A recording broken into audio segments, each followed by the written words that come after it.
ನಮಸ್ತೆ friends, good food land ಚಾನಲ್ಗೆ ನಿಮಗೆಲ್ರಿಗೂ ಆತ್ಮೀಯ ಸ್ವಾಗತ. ಇವತ್ತೊಂದು ಎಗ್ ಚಿಲ್ಲಿ ರೆಸಿಪಿ ಮಾಡಿದ್ದೇನೆ, ಅದನ್ನು ನಿಮಗೆ ತೋರಿಸ್ತಾ ಇದ್ದೇನೆ. ತುಂಬ ರುಚಿಯಾಗಿ ಬರ್ತದೆ. ಚಿಕನ್ ಮಾಡ್ತೇವೆ ನೋಡಿ, ಎಗ್ಗಿದು ಪನೀರು ಈ ರೀತಿ ಎಲ್ಲ ಅದೇ ರೀತಿ ಅಷ್ಟೇ ಟೇಸ್ಟಾಗಿ ಬರ್ತದೆ. ಇದನ್ನು ಸಹ ಹೇಗೆ ಮಾಡೋದೆಂದು ನೋಡುವ.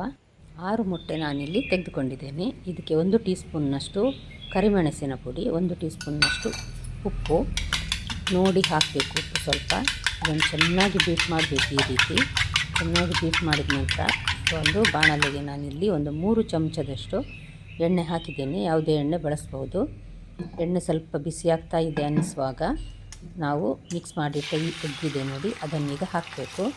ಪೂರ ಎಗ್ಗನ್ನು ಸಹ ಒಂದು ಸಲನೇ ಹಾಕೋದು. ಹಾಕಿದ ನಂತರ ಒಂದು ಗಳಿಗೆ ಬಿಟ್ಟು ನಂತರ ನೋಡಿ ಚಮಚದ ಸಹಾಯದಿಂದ ಈ ರೀತಿ ಸೈಡಿಗೆ ಮಾಡಬೇಕು. ಅಂದರೆ ಹಸಿ ಇದ್ದ ಮೊಟ್ಟೆ ಎಲ್ಲ ಸೈಡಿಗೆ ಹೋಗಿ ಅದು ಬೇಯ್ತದೆ. ಆಗ ಆ ರೀತಿ ನಾವಿದನ್ನು ಮಿಕ್ಸ್ ಮಾಡ್ತಾ ಬೇಯಿಸಬೇಕು. ಆವಾಗ ನಮಗೆ ಚಿಕನ್ ಪೀಸಸ್ ಥರ ದೊಡ್ಡ ದೊಡ್ಡ ಪೀಸಾಗಿ ಸಿಗ್ತದೆ ನಮಗೆ ಮೊಟ್ಟೆ ತಿನ್ನಲಿಕ್ಕೆ. ಇಲ್ಲಾಂದರೆ ಮತ್ತು ಪುಡಿ ಪುಡಿ ಆಗ್ತದೆ ತುಂಬ. ಅದಕ್ಕೋಸ್ಕರ ಈ ರೀತಿ ಮಾಡಿದರೆ ಪೀಸಸ್ ಚೆನ್ನಾಗಿ ಕಾಣ್ತದೆ. ಅಷ್ಟೇ ಅಲ್ಲ, ತಿನ್ನಲಿಕ್ಕೆ ಸಹ ಒಳ್ಳೆಯದಾಗ್ತದೆ. ಈಗ ಇದು ನೋಡಿ ರೆಡಿ ಆಯಿತು. ಇದನ್ನೀಗ ನಾನು ತೆಗೆದು ಒಂದು ಬಟ್ಟಲಿಗೆ ಹಾಕ್ತೇನೆ. ಎಲ್ಲವೂ ಚೆನ್ನಾಗಿ ಬೆಂದಿದೆ. ಇದು ಹಸಿ ಇಲ್ಲ ಇದರಲ್ಲಿ. ಒಂದು ಪ್ಲೇಟಲ್ಲಿ ತೆಗೆದಿಡ್ತೇನೆ ನಾನು ಇದನ್ನು. ಈಗ ನಾವು ಅದಕ್ಕೆ ಬೇಕಾದ ಸಾಸ್ ರೆಡಿ ಮಾಡುವ. ಇದಕ್ಕೆ ಸಹ ಅಷ್ಟೇ ನಾನೊಂದು 3 ಚಮಚದಷ್ಟು ಟೀ ಸ್ಪೂನು ಎಣ್ಣೆ ಹಾಕಿದ್ದೇನೆ. ಇದಕ್ಕೆ ಒಂದು 5-6 ಬೆಳ್ಳುಳ್ಳಿಯನ್ನು ತೆಳುವಾಗಿ ಕಟ್ ಮಾಡಿ ಹಾಕಿದ್ದೇನೆ. ಮತ್ತು 1 ಚಮಚದಷ್ಟು ಶುಂಠಿ, ಸಣ್ಣಗೆ ಕಟ್ ಮಾಡಿದ ಶುಂಠಿ ಇದನ್ನು ಅಷ್ಟೇ ಹಾಕಿ ತುಂಬ ಹೊತ್ತು ಫ್ರೈ ಮಾಡಲಿಕ್ಕಿಲ್ಲ. ಒಂದು ಸ್ವಲ್ಪ 1 ಸೆಕೆಂಡ್ ಸಾಕು. ಯಾಕಂದರೆ ಅದು ಸ್ವಲ್ಪ ತಿನ್ನುವಾಗ ಸಿಗಬೇಕು ನಮಗೆ. ಸಿಕ್ಕಿದ್ರೇ ಒಳ್ಳೆಯದಾಗೋದು ಅದು ತಿನ್ನಲಿಕ್ಕೆ. ಮಧ್ಯಮ ಗಾತ್ರದ ಈರುಳ್ಳಿಯನ್ನು ಸ್ವಲ್ಪ ದೊಡ್ಡದಾಗಿ ಕಟ್ ಮಾಡಿ ನಾನು ಇಲ್ಲಿ ನೋಡಿದ್ದಕ್ಕೆ ಹಾಕ್ತಾಯಿದ್ದೇನೆ.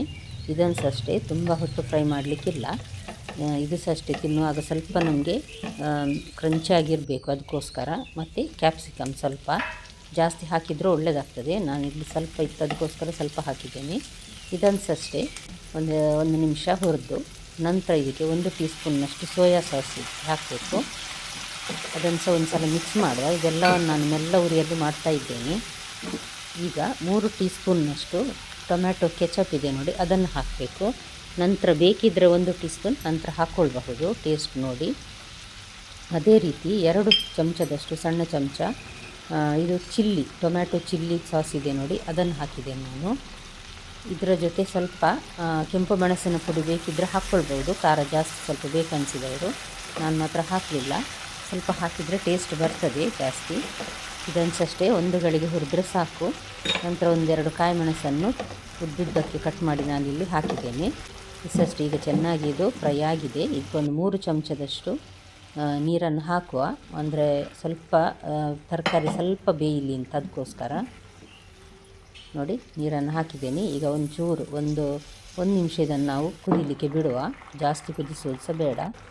ಕ್ಯಾಪ್ಸಿಕಮ್ ಬೆಂದು ಹೋದರೆ ಸಹ ಒಳ್ಳೆಯದಾಗೋದಿಲ್ಲ, ಅದಕ್ಕೋಸ್ಕರ. ಈಗ ನಾವು ರೆಡಿ ಮಾಡಿಟ್ಟ ಸ್ಕ್ರಂಬಲ್ಡ್ ಎಗ್ಗನ್ನು ಇದಕ್ಕೆ ಹಾಕುವ.